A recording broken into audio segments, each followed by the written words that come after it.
Jones. Well, we've seen days of this low cloud cover, and it's kind of got me in a sort of sluggish mood. But as the evening rolled around, you see this cloud cover get lower and lower, and we're starting to see some light rain out there, sort of depending on what side of the Concho Valley you're on. And then, of course, we're on the lookout for some of that patchy fog. Now, it's going to start lifting as the morning starts to roll around and we start to warm up. But the temperatures over the last 24 hours really just sort of gradually warming up into those 50s. Now, we're not going to cool off at all tonight, but by tomorrow, somewhere around those lower 60s before some of the severe weather moves in by Wednesday night. Then we're definitely on the warm up by the weekend. 52 in San Angelo, everybody else in a combination of those lower 50s across the entire area. 46 up there in Sterling City, 53 down there in Junction, looking like 7 degrees across the entire Concho Valley. So we've fallen inside the 10-degree spread, but a lot of those colder temperatures still off near New Mexico. So the cutoff low is taking its time getting here.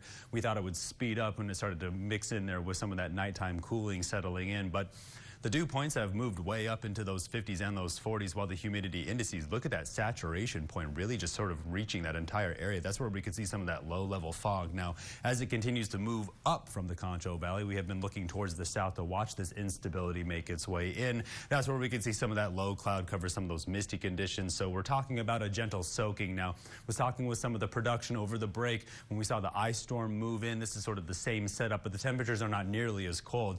Instability will continue to work its way in by Wednesday night, then move off towards the east by Thursday. That's where that cutoff low will sort of target somewhere around the Mississippi River Valley. Then we're on the lookout for some of that ridging off the west coast, and that'll warm us up. Now, our cutoff low hovering around the Four Corners will continue to move over the Panhandle, then target somewhere around Ohio, if not sort of Missouri and Arkansas. But that'll move most of the storms, if not the upper level pattern, to the northern part of the nation. And then again, you start to see some of this long wave pattern, this long wave ridge. That's going to warm us all the way up into those 80s for the beginning of February. And then I think we're going to stay there for a while.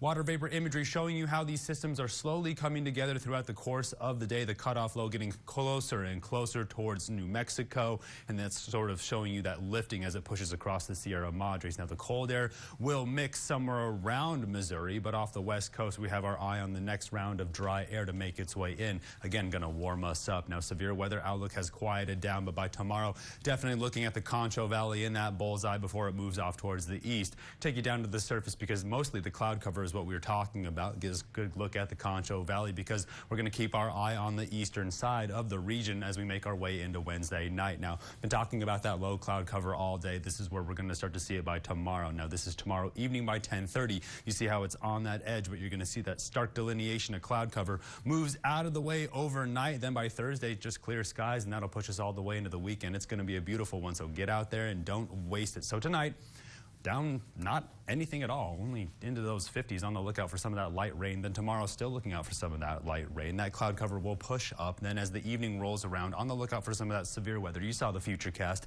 By the time we get to Thursday, hovering around those mid 60s. By the weekend, pushing all the way up into those lower 80s. And then as we wrap up January, that's how we're going to start February, in those 80s, while those overnight lows finally push up from those freezing levels somewhere around those upper 40s, if not those lower 50s. Stay tuned. I'm up with the break. You're watching KSAN News at 10.